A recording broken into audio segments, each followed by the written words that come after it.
Hi,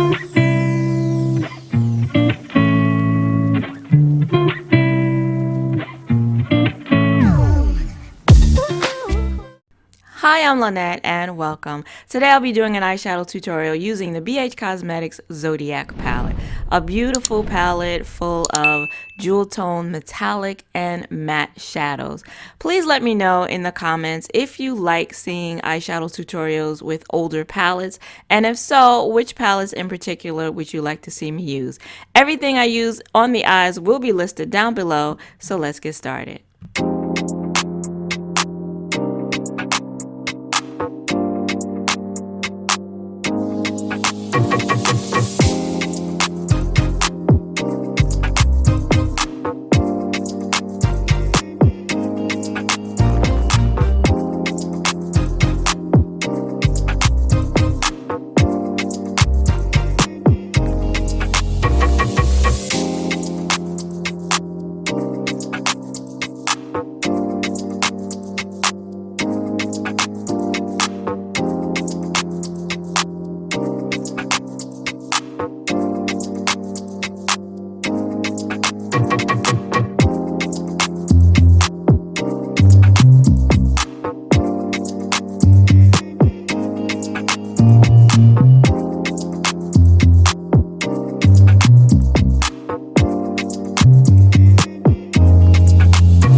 If you like this video, then please give it a like and consider subscribing because I do makeup tutorials, hauls, swatches, and reviews every Saturday.